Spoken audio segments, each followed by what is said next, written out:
आज क्या है कि नेटवर्क प्रॉब्लम हो गई थी, तो उस नेटवर्क प्रॉब्लम के कारण ये क्लास लाइव नहीं हो पाई थी। न्यूक्लियर फिजिक्स का जो रेडियो एक्टिविटी का जो टॉपिक है वो चल रहा था, तो लाइव नहीं हो पाई थी। तो ये वीडियो लेक्चर मैं अपलोड कर रहा हूं, इसको आप नोट्स सहित आपको लिखना है, पढ़ना है, ठीक है। और यदि कोई टॉपिक में दिक्कत आती है तो नेक्स्ट डे अपनी जो लाइव क्लास होगी कल, उसमें आप लोग टॉपिक से संबंधित कोई भी क्वेश्चन है वो पूछ सकते हो, ठीक है। आज शाम को 4:45 के ऊपर और इसी यूट्यूब चैनल पे और बायोलॉजी की लाइव क्लास आएगी पर्सनल दूसरे टीचर की। तो कोई यदि लेना चाहे उस क्लास को तो ले सकता है, ठीक है, क्योंकि ये अपना खुद का काम है। आपको नोट्स वगैरह अपने टीचर के बना सकते हो। तो हेडिंग लगाओ रेडियो एक्टिविटा, रेडियो एक्टिविटी। रेडियो एक्टिविटा जो है वो क्या होती है, ठीक है। रेडियो एक्टिविटा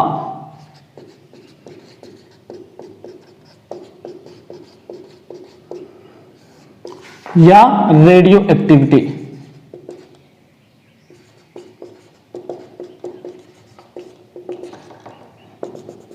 बारहवीं की एग्जाम लगेगी, 100% ध्यान रखना भाई, ठीक है ना। 0 सेशन नहीं हो सकता, तो पढ़ाई कंटिन्यू रखना अपनी। रेडियो एक्टिविटा, ठीक है। कोई भी तत्व अपने आप विघटित होता है, अपने आप अभिक्रिया करने लगता है, उसको रेडियो एक्टिव तत्व कहते हैं, ठीक है। और उस प्रक्रिया को क्या बोलते हैं, रेडियो एक्टिविटा, ठीक है। तो लिखो रेडियो एक्टिविटा में लिखो तत्वों के स्वतः विघटन की प्रक्रिया को, तत्वों के स्वतः विघटन की प्रक्रिया को रेडियो एक्टिविटा कहते हैं।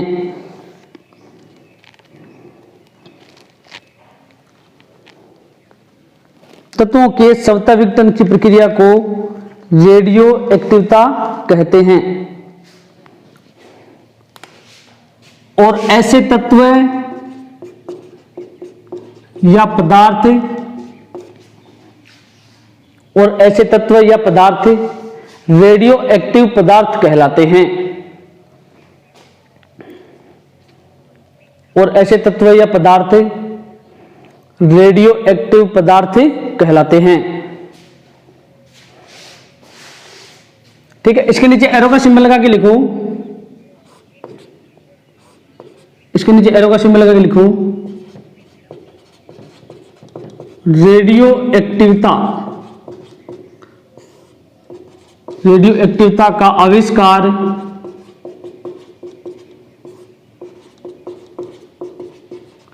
बेकेरल नामक वैज्ञानिक ने किया था। रेडियो एक्टिविटा का आविष्कार बेकेरल नामक वैज्ञानिक ने किया था। अतः इसका मात्रक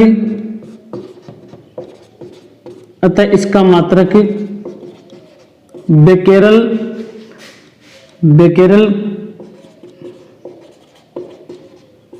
या बेकुरल,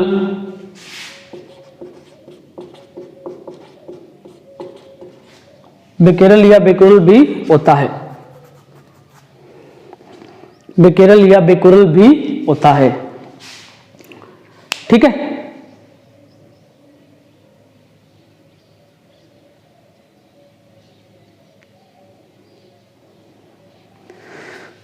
आया समझ में। अब लगाओ नेक्स्ट टॉपिक, रेडियो एक्टिविटा के लिए रदरफोर्ड सोडी का नियम।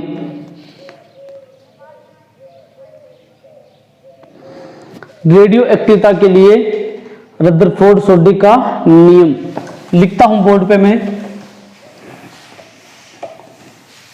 चिंता मत करो, वीडियो अपलोड हो रहा है, ये भी आपको लाइव क्लास जैसा ही फील होगा, इसमें कोई वो नहीं है, ठीक है ना।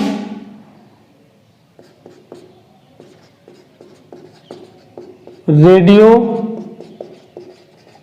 एक्टिविटा के लिए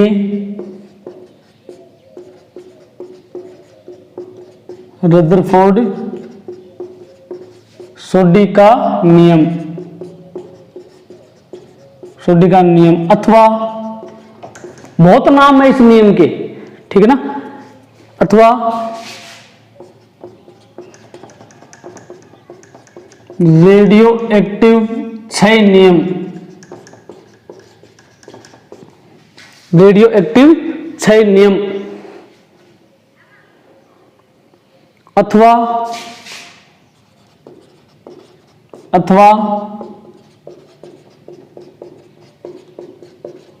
रेडियो एक्टिव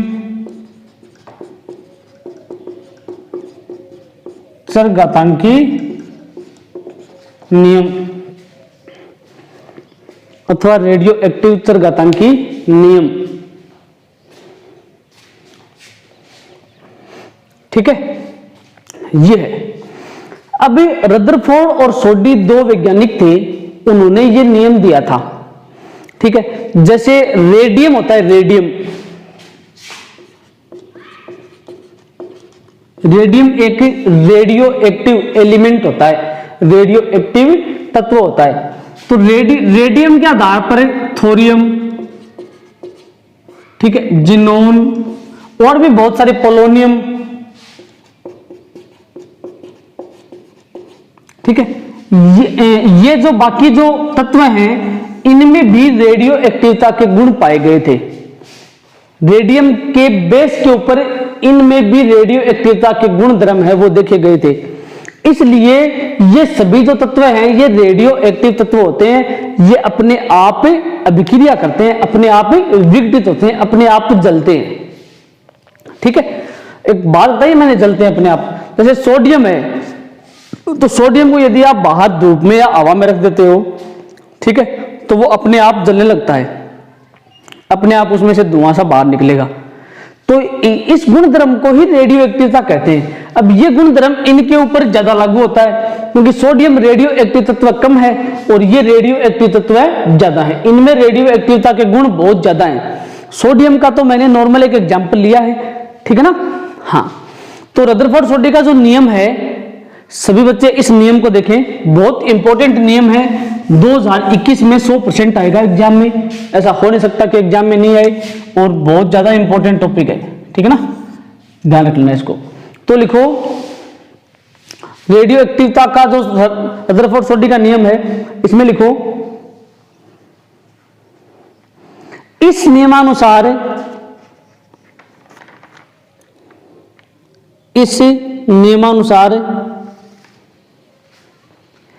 किसी समय रेडियो एक्टिव विघटन की दर, किसी समय रेडियो एक्टिव विघटन की दर, किसी समय रेडियो एक्टिव विघटन की दर, उस समय रेडियो एक्टिव विघटन की दर क्या, ब्रैकेट में लिखना -dN/dt, विघटन की दर। तो माइनस का मतलब क्या है, ये तत्व धीरे धीरे विघटित हो रहा है, कम हो रहा है, ठीक है ना। तो इसको विघटन की दर बोल सकते हैं या विघटन की ऋणात्मक दर भी बोल सकते हैं, ठीक है। तो किसी समय रेडियो एक्टिव विघटन की दर -dN/dt, उस समय उपस्थित सक्रिय परमाणुओं की संख्या कैपिटल N, उस समय उपस्थित सक्रिय परमाणुओं की संख्या कैपिटल N के समानुपाती होती है। उस समय उपस्थित सक्रिय परमाणुओं की संख्या कैपिटल N के समानुपाती होती है।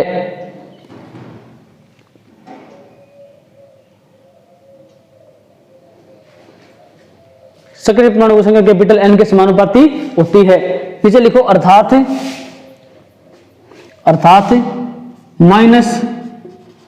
-dN/dt समानुपाती कैपिटल N, अर्थात -dN/dt समानुपाती कैपिटल N, ठीक है। अब देखो, इस बात का मतलब क्या है। इस बात का मतलब है कि समय के अनुसार समय के अनुसार।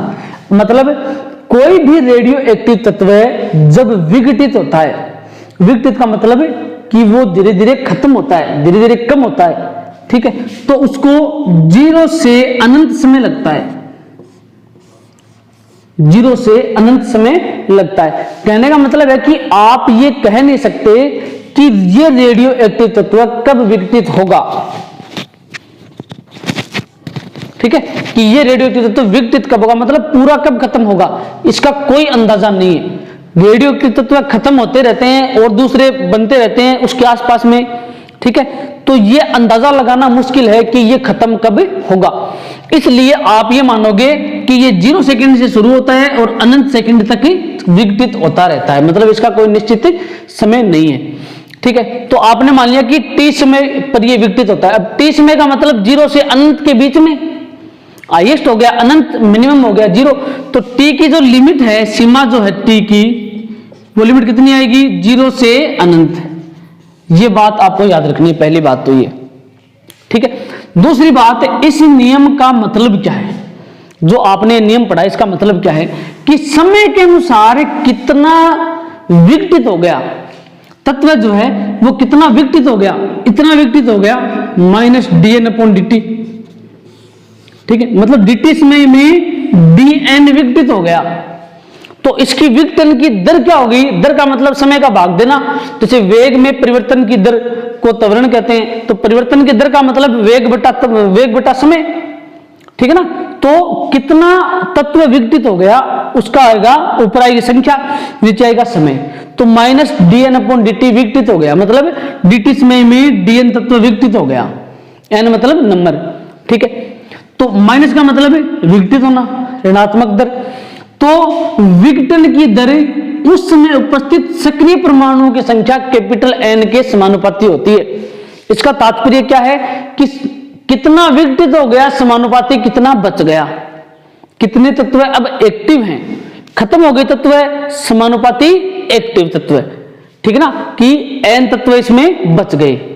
आई समझ में बात। तो आपको ध्यान रखना है किसी समय उपस्थित सक्रिय परमाणुओं की संख्या और रेडियो एक्टिव विघटन की दर के बराबर होती है या ऋणात्मक दर के बराबर होती है, ठीक है। अब समानुपाती का चिन्ह हटाओगे, इसमें इसके नीचे क्या लिखोगे आप, या -dn/dt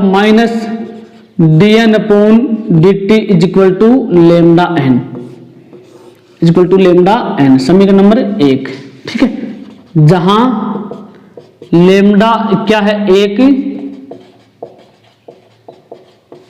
समानुपाती, लेमडा एक समानुपाती नियतांक है जिसे क्षयांक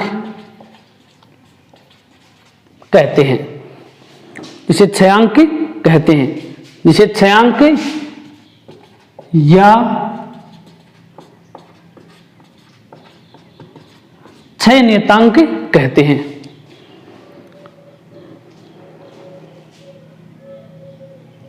ठीक है, अब इसके नीचे देखो समीकरण 1 होगी ना, चलो लिख लेना है। वीडियो लेक्चर है, वीडियो को रोक के बीच में पॉज करके फिर लिख लेना, ठीक है ना। मैं मिटा रहा हूं इसको, या पीछे करके आप लिख लेना।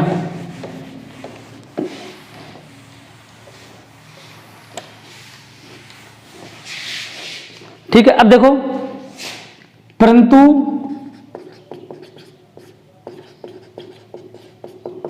समीकरण 1 से, परंतु समीकरण 1 से, समीकरण 1 से क्या हो जाएगा, lambda is equal to -dn/dt upon n, समीकरण नंबर 2। ठीक है, अब लेमडा इज इक्वल टू क्या हो गया, -dn/dt अपॉन कैपिटल N, समीकरण 2, समीकरण 1 से। तो इसका अर्थ क्या हुआ, अर्थात लिखते रहना, अर्थात किसी समय रेडियो एक्टिव विघटन की दर, रेडियो एक्टिव विघटन की दर वह उस समय उपस्थित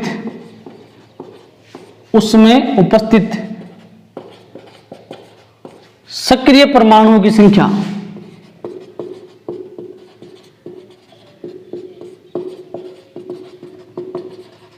संख्या कैपिटल एन का अनुपात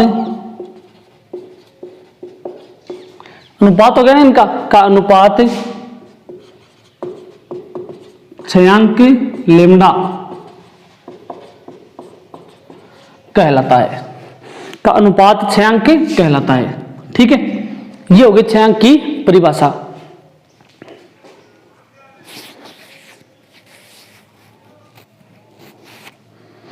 मात्रक क्या हो जाएगा इसका, मात्रक छयांक का मात्रक चलो मैं बाद में लिखवा दूंगा, ठीक है ना, लास्ट में टॉपिक पूरा हो जाएगा तब लिखवा देंगे छयांक का मात्रक। मात्रक क्या हो जाएगा 1/सेकंड, ठीक है ना, 1/सेकंड या प्रति सेकंड, चलो बाद में लिखवा दूंगा मात्रक में, या ऊपर टॉप पे लिख लो लेमडा छयांक का मात्रक प्रति सेकंड या 1/सेकंड होता है। ठीक है, चलो तो इसका अनुपात क्या होता है, छयांक कहलाता है। अब इसके नीचे देखो, इतना लिखने के बाद में इसके नीचे क्या लिखोगे, अब ज्ञात करेंगे इसको चरघातांकी नियम क्यों बोलते हैं, ठीक है ना, चरघातांकी नियम क्यों बोलते हैं। अब 11th की जो फिजिक्स आप लोगों ने पढ़ी है उस फिजिक्स का अब आपको यूज करना पड़ेगा, यहां से वो फिजिक्स अब स्टार्ट होने वाली है, ध्यान रखना सभी, वो समय गया, अब यहां से फिजिक्स जो है वो स्टार्ट होने वाली है 11th की। जो मैंने बताया था ना आपको लघुगणक के अवकलन समाकलन का सिस्टम, वो सारा अभी यहां से स्टार्ट होने वाला है। ठीक है, तो आपने क्या लिखा, छयांक कहलाता है। ठीक है, हाँ, अब इसके नीचे क्या लिखोगे, यदि, इसके नीचे लिखो यदि t बराबर 0 सेकंड पर, यदि ब्रैकेट लिख लो माना, यदि t बराबर 0 सेकंड पर, यदि t बराबर 0 सेकंड पर सक्रिय परमाणुओं की संख्या n0 0 सेकंड पर, चलो ऐसा करो आप कंफ्यूज हो जाओगे, डायरेक्ट लिख लो इसको, t बराबर 0 सेकंड पर प्रारंभिक सक्रिय परमाणुओं की संख्या, यदि t बराबर 0 सेकंड पर प्रारंभिक सक्रिय परमाणुओं की संख्या n0 व t बराबर t सेकंड पर, t बराबर t सेकंड पर कैपिटल N हो तो, t बराबर t सेकंड पर कैपिटल N हो तो रदरफोर्ड-सोडी नियम से, हो तो रदरफोर्ड-सोडी नियम से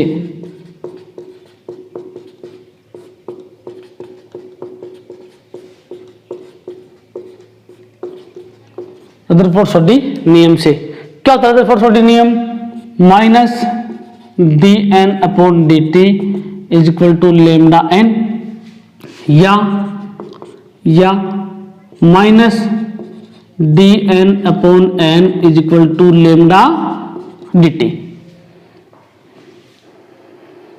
लेमडा dt, या dN/n is equal to minus lambda dt। क्यों, ये हो गया आपका रदरफोर्ड-सोडी नियम से। अब देखो लिमिट क्या है कि t बराबर 0 सेकंड के ऊपर प्रारंभिक सक्रिय परमाणुओं की संख्या कितनी है, n0, मतलब t की लिमिट तो हो गई 0 से लेके t तक, 0 से लेके t तक, और n की लिमिट क्या हो गई, n0 से लेके n तक, n0 से लेके n तक। अब देखो चूंकि t बराबर 0 सेकंड पर, t बराबर 0 सेकंड पर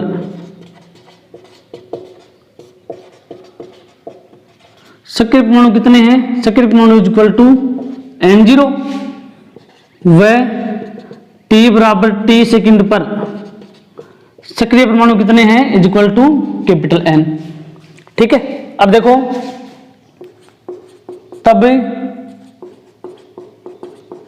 उपरोक्त सीमाओं से दोनों तरफ समाकलन करने पर, उपरोक्त सीमाओं से दोनों तरफ समाकलन करने पर, इस समीकरण का दोनों तरफ समाकलन करेंगे, इसीलिए मैंने कहा था कि ये टॉपिक इंपॉर्टेंट है, माइनस लेमडा dt। अब n की लिमिट कितनी है, n0 से n तक, n0 से n तक, t की लिमिट 0 से t तक, क्योंकि यहां पे dt का समाकलन होगा, लेमडा माइनस लेमडा तो नियतांक का बाहर आ जाएगा। ठीक है, समीकरण नंबर क्या हो जाएगा, ये 3, समीकरण नंबर 3।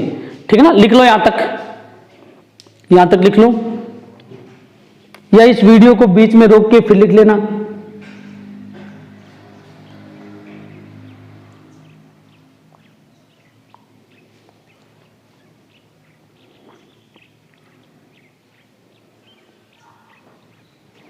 ठीक है, चलो अब मैं इसको मिटा रहा हूं, लिख लेना आप लोग।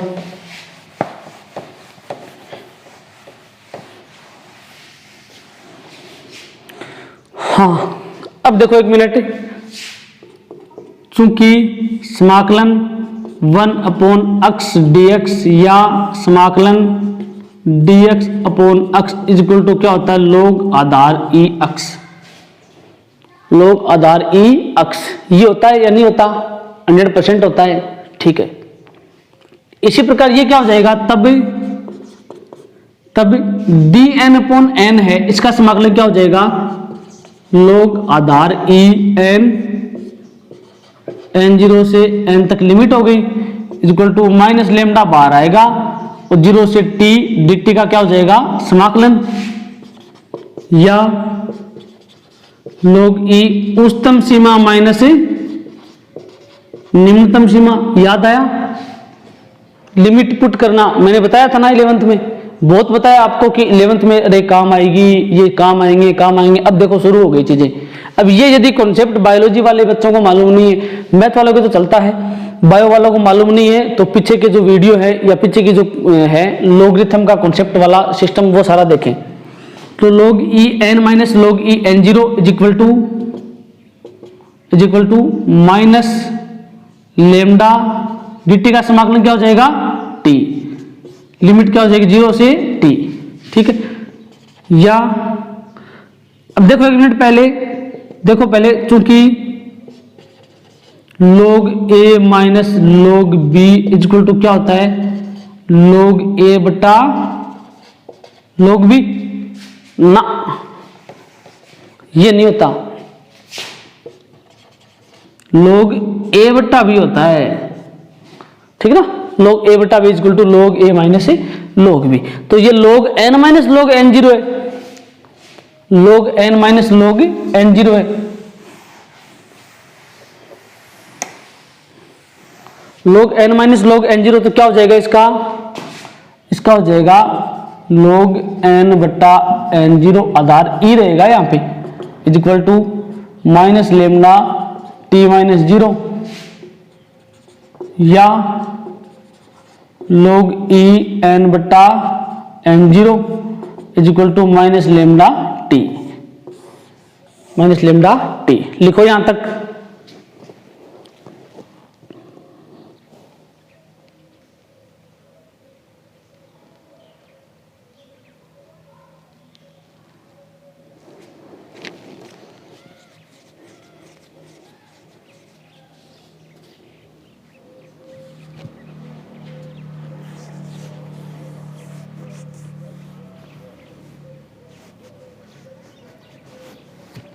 ठीक है, अब ये तो गया लघुगणक का मान। ठीक है, चूंकि प्रति लघुगणक एंटीलॉग लेने पर, ठीक है, प्रति लघुगणक या एंटीलॉग लेने पर, मैंने आपको 11th में छोटी सी बात बताई थी कि दोनों तरफ यदि आप log दोबारा लेते हो तो ये घात है वो e के पदों में चली जाती है। जैसे इसका जो प्रति लघुगणक लेंगे तो इसको मैं क्या लिखूंगा, n बट्टा n0 is equal to e की power minus lambda t, n बट्टा n0 is equal to e की पावर माइनस लेमडा t। अब इसका दोबारा दोनों तरफ log ले लो, दोबारा log ले लो, इसका दोबारा log लेंगे तो क्या हो जाएगा, लिखना नहीं है आपको, लिखना यहां तक ही, सिर्फ इसके नीचे वाला पार्ट लिखना नहीं है, समझने के लिए मैं समझा रहा हूं। log एन बट्टा n zero is equal to log e की पावर माइनस लेमडा टी। तो ये लेमडा टी इधर आएगा, क्यों? क्योंकि log x T power n क्या होता है? n log x पावर होती है, वो आगे आती है, ठीक है। तो minus lambda T into log e का मान क्या होता है? एक आधार तो यहाँ पे रहेगा e, वो तो एनी टाइम रहता है e, लेकिन log e की वैल्यू क्या होती है? एक, इसलिए log n बटा n zero equal to minus lambda t ही रहेगा, ठीक है। तो एंटी लॉग का मतलब क्या होता है? उसका उल्टा सिस्टम, उसका रिवर्स प्रोसेस, ताकि वही वैल्यू दोबारा आ जाए जब आप उसका log ले तब, ठीक है। तो इसका एंटी लॉग आप लेते हो तो n बटा n zero equal to e की पावर माइनस लेमडा टी आएगा, या n is equal to n zero e की पावर माइनस लेमडा टी, ठीक है। ये बहुत ही इंपॉर्टेंट है, बहुत ही इंपॉर्टेंट है, ठीक है ना। तो इसका लिख लो, तेरा फितूर चढ़ गया रे 2021, ठीक है। बहुत भयंकर बात है, तेरा फितूर चढ़ गया रे 2021। ये फॉर्मूला डायरेक्ट पूछते हैं फॉर्मूला, ये सिद्ध कीजिए इतना फॉर्मूला। तो शुरू से लेके रेडियो एक्टिविता का जो नियम है वहां से लेके यहां तक लास्ट तक करना है, ठीक है ना। इसको लिखो पहले यहां तक, चलो वीडियो को पॉज करके फिर लिख लेना, ठीक है ना। जब मैं बोलूं ना आपको कि वीडियो को पॉज कर लिया करो, करके लिख लेना, उस टाइम वीडियो को रोक के आप इसको लिख लिया करो, फिर बाद में आगे उसको दोबारा रीस्टार्ट कर दिया करो, ठीक है। तो देखो n है यहां पे अंतिम सक्रिय परमाणुओं की संख्या, n0 हो गया t बराबर 0, मतलब प्रारंभिक सक्रिय परमाणुओं की संख्या कितनी है? n क्या है? जलने के बाद, विघटित होने के बाद कितने सक्रिय परमाणु रहे। और e की पावर माइनस लेमडा टी को बोलते हैं चरघातांकी, ठीक है। ये एक चरघातांकी फलन है। क्या है? ये एक चरघातांकी फलन, ठीक है। हाँ, तो अब देखो इसका मतलब क्या हो गया कि ये एक चरघातांकी फलन है, इसका मतलब कि ये एक चरघातांकी नियम है, क्योंकि इसमें e की जो पावर होती है, e के ऊपर x आई माइनस x आई 2x आई जितना भी आए, उन सभी को चरघातांकी बोलते हैं, ठीक है ना। हाँ, तो लिखो इसमें, इसके नीचे लिखो, उपरोक्त समीकरण से स्पष्ट है कि, उपरोक्त समीकरण से स्पष्ट है कि, स्पष्ट है कि सक्रिय परमाणुओं की संख्या कैपिटल N, स्पष्ट है कि सक्रिय परमाणुओं की संख्या कैपिटल N समय स्मॉल t के साथ, समय स्मॉल t के साथ सक्रिय परमाणुओं की संख्या कैपिटल N समय स्मॉल t के साथ चरघातांकी रूप से बढ़ती है, घटती है, माइनस है ना, घटती है, चरघातांकी रूप से घटती है, घटती है। आप एक काम करो, घटती है मत लिखो, आप लिख लो बदलती है। क्यों? घटती है बढ़ती है, इसमें कंफ्यूज हो जाओगे, याद नहीं रहेगा नाम कि घटेगी या बढ़ेगी। आप लिख लो बदलती है। बदलती है मतलब घटेगी या बढ़ेगी अपने आप कंसीडर करेगा अगला, आपकी टेंशन खत्म, ठीक है। तो आप लिख लो सक्रिय परमाणुओं की संख्या कैपिटल N N0 के साथ या प्रारंभिक सक्रिय परमाणुओं के साथ या समय के साथ, समय स्मॉल t के साथ चरघातांकी रूप से बदलती है, घटती है या बदलती है।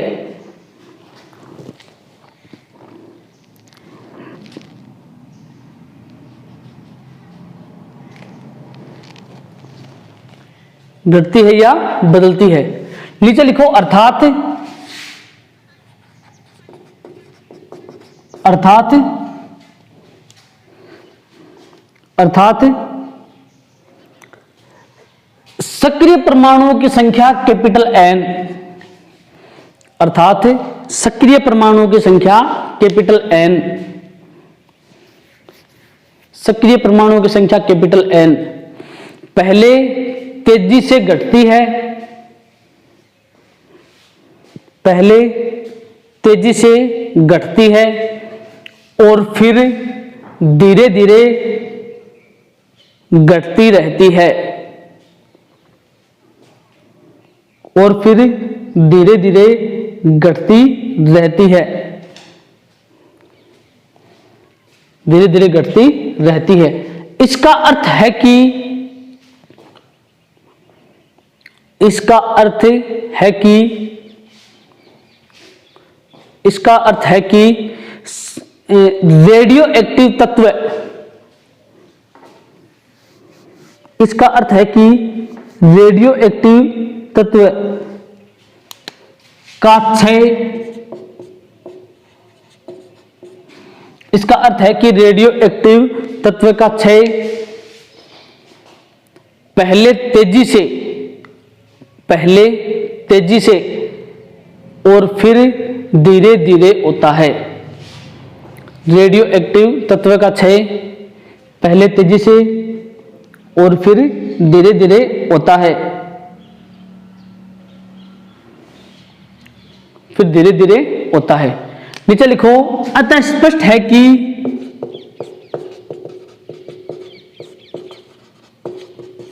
अतः स्पष्ट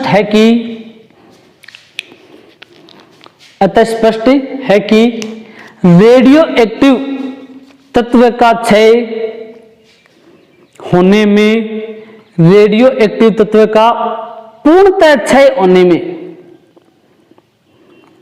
अतः स्पष्ट है कि रेडियो एक्टिव तत्व का पूर्णतः क्षय होने में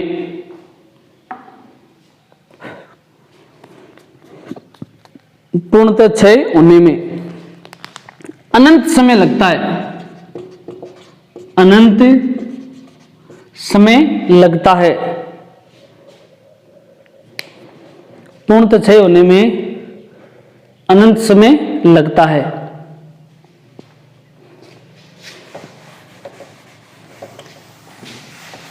ठीक है, आई बात समझ में? बहुत भयंकर इंपॉर्टेंट टॉपिक है, बहुत भयंकर इंपॉर्टेंट, ये मानो आप। ठीक है ना? हाँ, अब इसके नीचे आप एक काम करो, इसकी ग्राफ बनाओ। चलो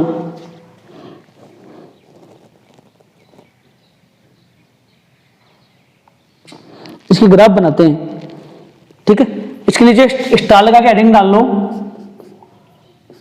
कैपिटल एन व स्मॉल टी में वक्र। अब एग्जाम में ऐसे नहीं पूछेंगे कैपिटल एन व स्मॉल टी में वक्र। एग्जाम में कैसे पूछेंगे कि रेडियो एक्टिव तत्व की सक्रिय परमाणुओं की संख्या, दोनों नाम लिख लेना ब्रैकेट में। पहले ये लिखना, एडिंग ये डालना सक्रिय परमाणुओं की संख्या, फिर नीचे आगे ब्रैकेट में ये लिख लेना सक्रिय परमाणुओं की संख्या कैपिटल एन का समय स्मॉल टी के साथ परिवर्तन आरेख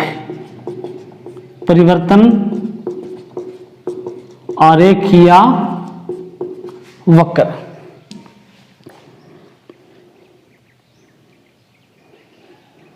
परिवर्तन आरेख या वक्र। ठीक है, ब्रैकेट में लिखना ये बात, एन व टी में वक्र। ठीक है, हाँ, तो इसमें लिखो, टॉपिक जो हेडिंग डलवाई है इसमें लिखो, हम जानते हैं कि रदरफोर्ड सोडी नियम से, हम जानते हैं कि रदरफोर्ड सोडी नियम से सक्रिय परमाणुओं की संख्या कैपिटल एन, सक्रिय परमाणुओं की संख्या कैपिटल एन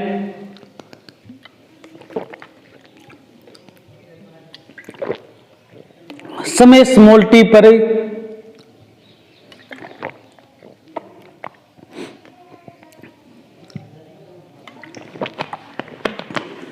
समय स्मॉल टी पर निम्न प्रकार निर्भर करती है, निम्न प्रकार निर्भर करती है, नीचे लिख लो, ये नीचे ये लिख लो,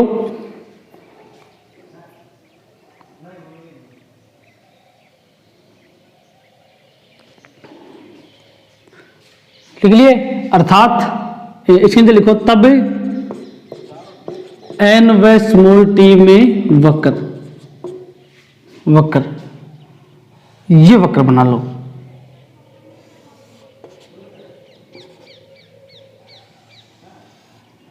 यहां पे आएगा अधिकतम सक्रिय परमाणु की संख्या n0, n0 ना प्रारंभिक, कैपिटल N आ गया y अक्ष पर और स्मॉल t आ गया आपका x अक्ष पर। ठीक है, ये वक्र आएगा, सभी ये वक्र बना लो।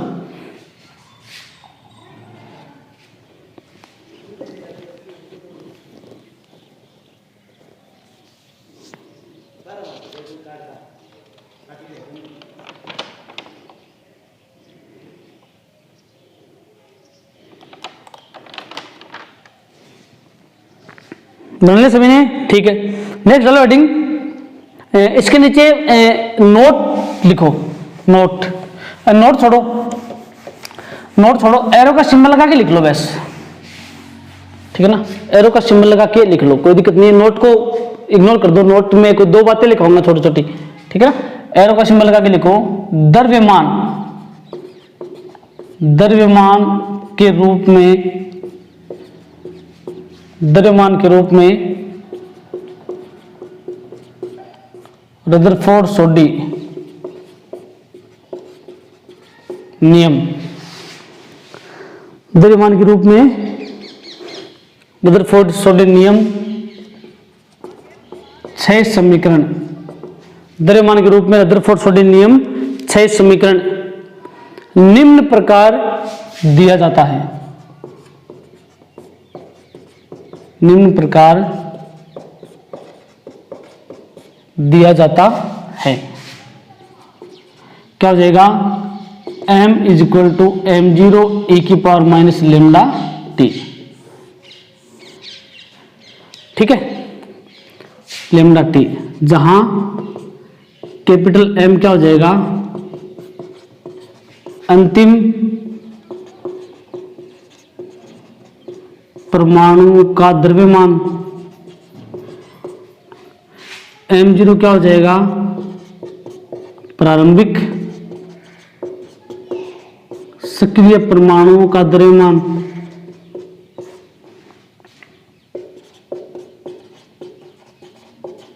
ठीक है। t आपका समय है ही, लेमडा क्या है, क्षयांक या क्षय नियतांक। ठीक है, नीचे और एरो का सिंबल लगा लिख लो। रदरफोर्ड सोडी का जो नियम है उसमें n बराबर n0 जो समीकरण आई थी, ठीक है, यहां तक ही है वो नियम, चरघातांकी नियम सिर्फ यहां तक है। इसके नीचे की बातें हैं वो सिर्फ जनरल नॉलेज के लिए है। ठीक है ना, ये बातें मैं लिखवा रहा हूं ये आपके नॉलेज के लिए, इससे कोई क्वेश्चन आए तो आप कर सकते हो कि हाँ समय t के साथ जो है वो इस प्रकार घटती है। ठीक है, क्वेश्चन पूछिए अगला कि सिद्ध कीजिए कि सक्रिय परमाणुओं की संख्या समय स्मॉल t के साथ और घटती है। एक समीकरण व्युत्पन्न करके सिद्ध कीजिए, तब आपको यहां तक करना है। ठीक है ना, क्वेश्चन इतना हार्ड घुमा के नहीं आता, लेकिन फिर भी यदि घुमा के क्वेश्चन आए तो आपको इस तरीके से भाषा बता रहा हूं मैं, आपको ध्यान रखना। ये बातें हैं, ये जरूरी नहीं है अगला एग्जाम में पूछे या रदरफोर्ड सोडी के नियम में आपको पूरी बात लिखनी है। ठीक है ना, इसीलिए मैंने नोट नहीं लिखवाया, क्योंकि यहां तो लिखने की जरूरत नहीं है। नोट लिखते तो आप सोचते कि ये अलग टॉपिक हो गया कोई। ठीक है ना, हाँ, तो इसके नीचे एरो का सिंबल लगा लिख लो, क्षयांक लेमडा का मात्रक, क्षयांक लेमडा का मात्रक सेकंड इनवर्स या 1/2 सेकंड या प्रति सेकंड होता है, या प्रति सेकंड होता है, या प्रति सेकंड होता है।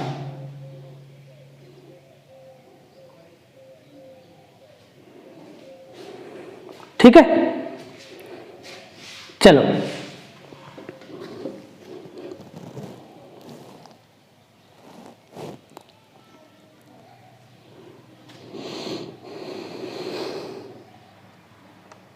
अब नेक्स्ट चलो हेडिंग, नेक्स्ट टॉपिक भी आज ही करवा देते हैं, बीमारी खत्म, चैप्टर करना तो ही पूरा, ठीक है ना, क्योंकि टाइम है अपने पास, ऐसी बात नहीं है टाइम नहीं है, बहुत टाइम है।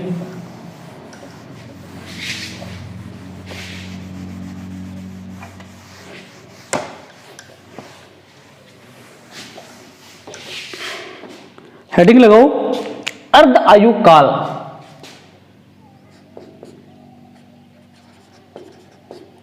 अर्ध आयु या अर्ध आयु काल, इसको कैपिटल टी या स्मॉल टी के नीचे छोटा सा 1/2 लिख के प्रदर्शित करते हैं। अर्ध आयु या अर्ध आयु काल, ठीक है।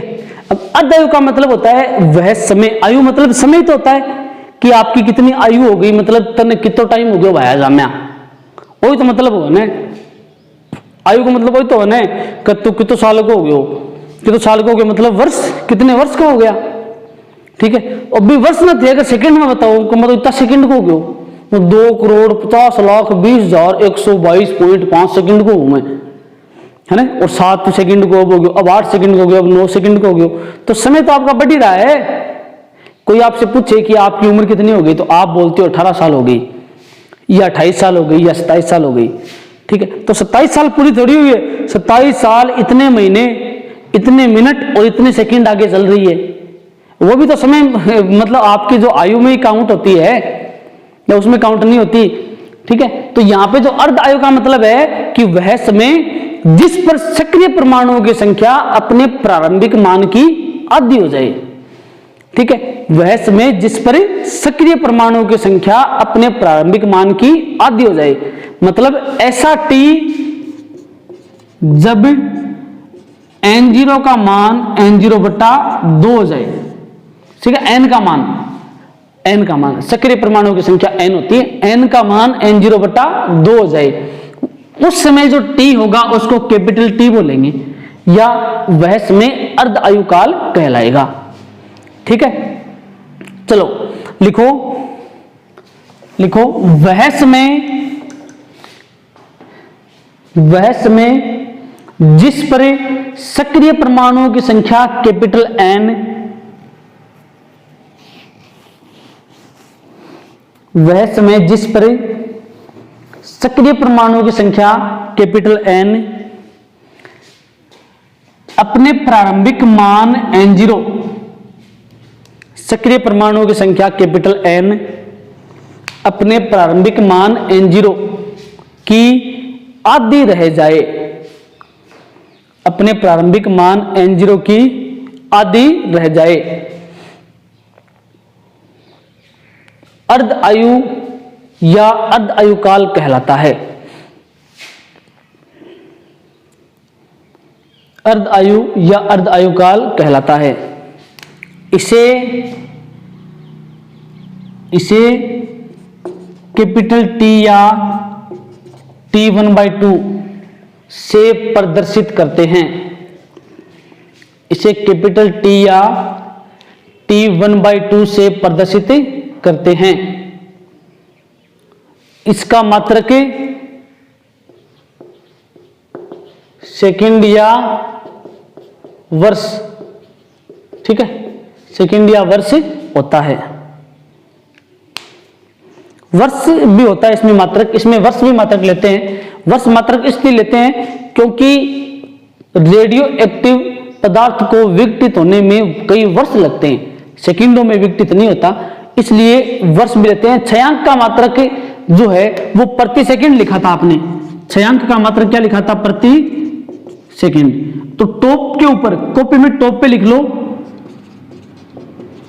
छयांक का मात्रक प्रति वर्ष भी होता है, ठीक है। प्रति सेकंड मतलब प्रति वर्ष भी हो सकता है, कोई बड़ी बात नहीं है, ठीक है। इसका मात्रक सेकंड या वर्ष होता है, ठीक है। नीचे लिखो अर्थात, नीचे लिखो अर्थात, अर्थात जब T बराबर कैपिटल T या T1/2 तब n बराबर n0/2, ठीक है, n बराबर n0/2, या जब n बराबर n0/2 तब t क्या हो जाएगा, कैपिटल T। कैसे भी लिख लो कोई दिक्कत नहीं है, ठीक है। जब n बराबर n0/2 तब t बराबर क्या हो जाएगा, कैपिटल T, ठीक है। अब इसका डेरिवेशन करेंगे, ठीक है ना, इसमें संबंध निकाल के इसका डेरिवेशन करेंगे। तो छोटी सी हेडिंग डाल लो आप, इसमें हेडिंग डाल लो अर्ध आयु व छयांक में संबंध।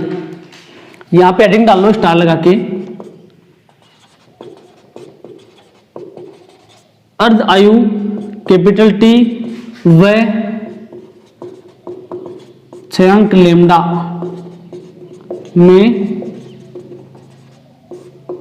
संबंध, अर्ध आयु कैपिटल T व छयांक लेमडा में संबंध, ठीक है। चलो देखो रदरफोर्ड सोडी नियम से बात करते हैं।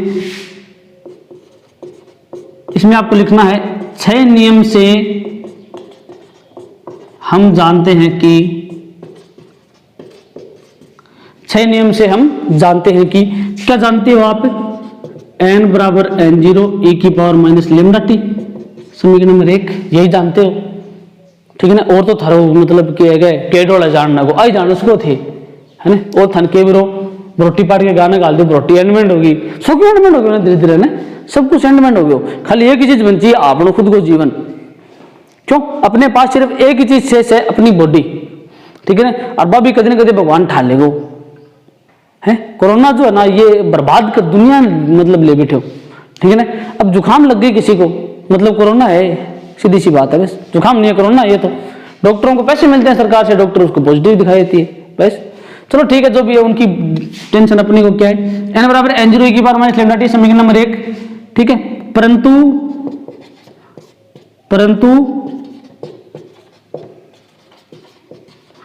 अर्ध आयु काल की परिभाषा से, परंतु अर्ध आयु काल की परिभाषा से, अर्ध आयु काल क्या होता है, देखो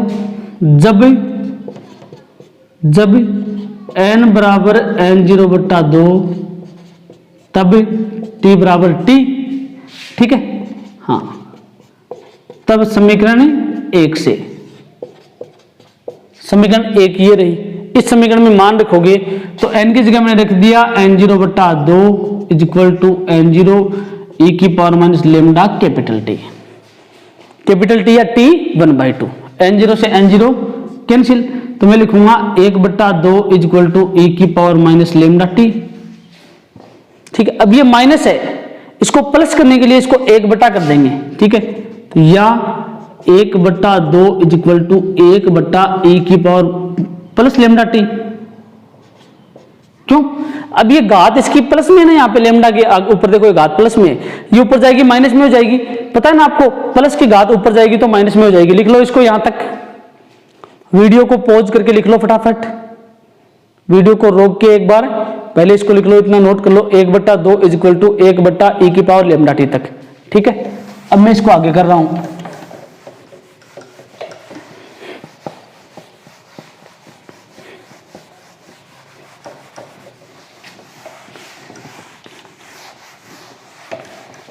ठीक है। अब देखो वज्र गुणा करने पर या ध्यान से देखना क्या हो जाएगा, e की power lambda T is equal to 2, e की power lambda T is equal to 2, ठीक है। अब देखो दोनों तरफ लघुगणक या लॉग लेने पर, दोनों तरफ लॉग लेते हो तो क्या आएगा, लॉग आधार e की power lambda T is equal to log आधार e2, ठीक है, लॉग आधार e2 या लॉग आधार e2 is equal to lambda T log आधार e वैल्यू e, ठीक है, क्योंकि ऊपर घात होती है वो आगे जाती है, पता है ना आपको। हाँ, यहां लिखना चाहो तो लिख सकते हो, क्योंकि log आधार e अक्ष की घात n is equal to n log आधार e अक्ष। पता है आपको, ये फॉर्मूला मैंने यहां पे अप्लाई कर दिया।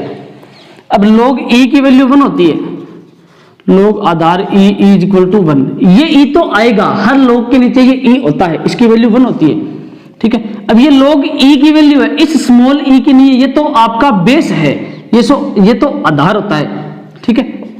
तब log e2 is equal to lambda t गुना 1 या log e2 is equal to lambda t equal to lambda t. यहां तक फटाफट नोट कर लो बस, यहां तक फटाफट नोट कर लो।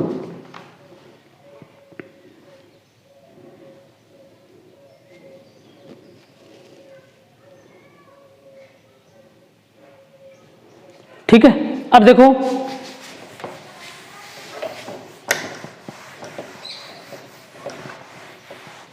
ये log e है, इसको 10 में कन्वर्ट करेंगे, ठीक है। देखो बताया हुआ मेरा फॉर्मूला 11th क्लास में, log e2 is equal to 2.303 log 10 2, ठीक है। 2.303 से log 2 को गुणा करेंगे तो log e है वो 10 में कन्वर्ट हो जाएगी। कहने का मतलब है कि जो वैल्यू log की होती है, जैसे log 2 की वैल्यू 0.3010 होती है, ठीक है, log 3 की वैल्यू 0.4771 होती है, log 10 की वैल्यू 1 होती है, log 100 की वैल्यू 2 होती है। उसी प्रकार जो वैल्यू ली गई हैं वो सभी यहां पे 10 मान के ली गई हैं।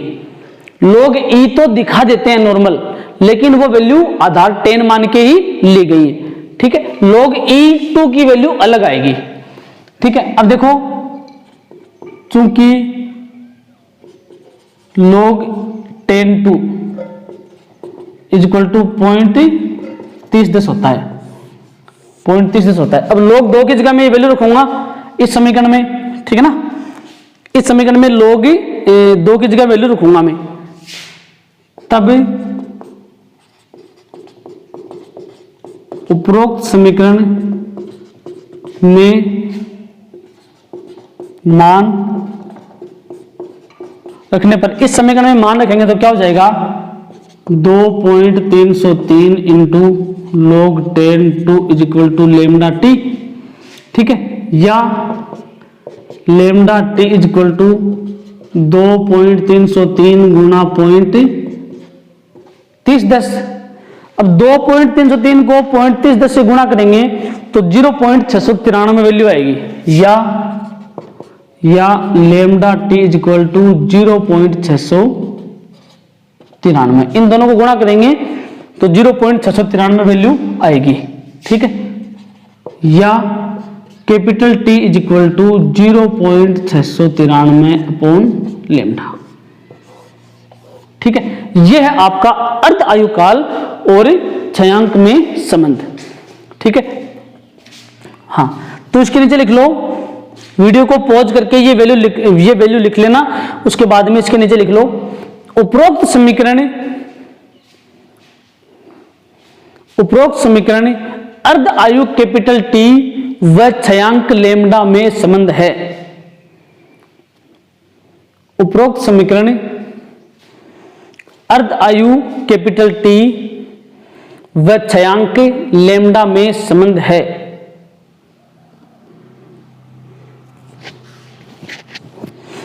अर्ध आयु कैपिटल टी व छयांक लेमडा में संबंध है।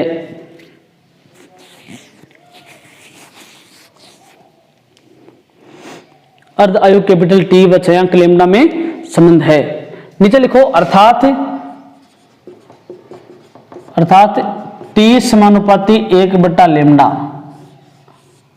टी समानुपाती 1 लेमडा, ठीक है।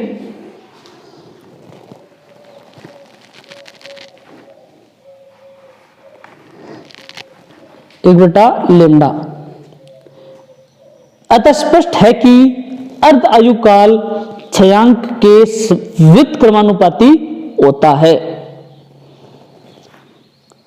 देखो अतः स्पष्ट है कि अर्ध आयुकाल छयांक के व्युत्क्रमानुपाती होता है। छयांक के व्युत्क्रमानुपाती होता है। ठीक है, तो पढ़ लिया आपने, 2 टॉपिक पढ़ लिए। मुझे ऐसा महसूस हो रहा है कि लाइव क्लास से भी बेस्ट चीज है। लाइव में तो क्या है कि नेटवर्क प्रॉब्लम, हाँ इतना है कि आप कोई भी समस्या लाइव में डायरेक्ट पूछ सकते हो। ठीक है ना, लाइव में आप डायरेक्ट पूछ सकते हो, ये अच्छी बात है। अब इस वीडियो को अपलोड करने में टाइम लगता है थोड़ा, ठीक है ना, इसको अपलोड करने में टाइम लगता है, तो वो टाइम लाइव क्लास में अपना बचता है। बस इतनी बात है कि 1-1.5 घंटे इस वीडियो को बनाने के बाद में इसको अपलोड करें यूट्यूब के ऊपर। ठीक है, तो उसमें यूट्यूब पे अपलोड होने में इसको बहुत टाइम लगता है, क्योंकि कम से कम 2 या 4 जीबी का वीडियो बनता है, 2 जीबी से भी ऊपर बनता है। इसकी जो क्वालिटी होती है वो जीबीओ में होती है, तो बहुत टाइम लगता है, कम से कम 5-6 घंटे लगते हैं अपलोड होने में। और लाइव आने का मतलब क्या है कि वो वीडियो धीरे धीरे बाद में अपलोड होता रहेगा, आप लाइव क्लास ले लो, इसलिए लाइव आते हैं। तो आज की क्लास तो यहीं खत्म होती है। कल दोबारा आप मिस्टेक मत करना, इस वीडियो को पूरा देखना। ये वीडियो यदि आप नहीं देखोगे तो कल वाली क्लास लेने का कोई फायदा नहीं है। तो आपसे रिक्वेस्ट है कि आपके पास अभी पूरा दिन पड़ा है, पूरी रात पड़ी है, और कल सुबह 8:30 बजे तक का समय पड़ा है, तो आप इस वीडियो को पूरा देख के और इसके नोट्स प्रिपेयर करेंगे। ठीक है, दूसरी चीज, एग्जाम 100% लगेगी 12th की, आगे की एग्जाम भी लगेंगी, नीट IIT की, जेई की, ठीक है, और अदर कंपटीशन जो हैं वो भी लगेंगे। जैसे सपोज करो किसी बच्चे की उम्र हो गई, एक एग्जांपल लेता हूं मैं आपको, किसी बच्चे की उम्र हो गई 1 साल बाद या 2 साल बाद जो भी है, या हो गई होगी कई बच्चों की, तो ठीक है ना, 18 साल या 16.5 साल हो गई होगी, और वो बच्चा सपोज करो राजस्थान गवर्नमेंट ने या और किसी गवर्नमेंट ने, सेंट्रल गवर्नमेंट ने या कोई अदर स्टेट गवर्नमेंट ने लैब असिस्टेंट की वैकेंसी निकाल दी। लैब असिस्टेंट, ठीक है, लैब की जो साफ सफाई करना, उसके जो उपकरण है लैब के, वो उनका रख रखाव करना, उनके लिए लैब असिस्टेंट एक पोस्ट होती है, गवर्नमेंट स्कूलों में फिलहाल लगी है। वो 12th पास होती है, क्वालिफिकेशन आपके पास कोई सी भी हो, 12th पास होती है, मैथ या बायो से जो भी है, साइंस के लिए बता रहा हूं मैं, साइंस के विद्यार्थियों के लिए। अब आपने 12th कर ली अच्छे तरीके से, बाई चांस वो पोस्ट आ गई, 2 साल 3 साल गवर्नमेंट ने अचानक से पोस्ट निकाल दी। अगर आपकी पूरी तैयारी है, अच्छे परसेंट हैं, आपने पूरा सब कुछ 11th 12th की एक चीज पढ़ी है, तो शायद आपका सिलेक्शन हो जाए। शायद आपका सिलेक्शन हो जाए, क्या बड़ी बात है सिलेक्शन नहीं होना, शायद हो जाए आपका सिलेक्शन, बीमारी खत्म, चलो तैयारी आगे फिर और अपनी कॉलेज करते रहो, कुछ भी करते रहो, सिलेक्शन हो गया, चलो खत्म। तो ये बातें, इसलिए आपको थोड़ा बहुत ये पढ़ना जरूरी है चीजें, क्योंकि हमने ये दिन फेस किए हैं, हमें पता है। हम जब पढ़ते थे तो पूरी लगन के साथ पढ़ते थे, तभी हम आपको ये राय देते हैं। ठीक है ना, पढ़ाई जो है ना वो जरूरी है। नौकरी लगना सक्सेस नहीं होता कि नौकरी लग गई वो सक्सेस है, वो सक्सेस बना नहीं होता। सक्सेस बना वो होता है कि आप कितने, आपको नॉलेज है, कितना आप आगे पढ़ पाते हो। ठीक है, चलो जो भी है, क्योंकि अब वीडियो लेक्चर तो मुझे पता है इस ज्ञान का कोई फर्क नहीं पड़ता आपको। ठीक है ना, आप लोग वीडियो देखोगे और बस खत्म कहानी। हाँ ठीक है ना, चलो ठीक है, इसको देख लेना। और कल की जो क्लास है वो 8:30 बजे पूरी लाइव आएगी, सभी बच्चे उस क्लास के लिए रेडी रहे। ठीक है ना, वीडियो को शेयर कर दें सभी स्टूडेंट्स के पास, और चैनल को सब्सक्राइब कर दें, लाइक कर दें। ठीक है, थैंक यू।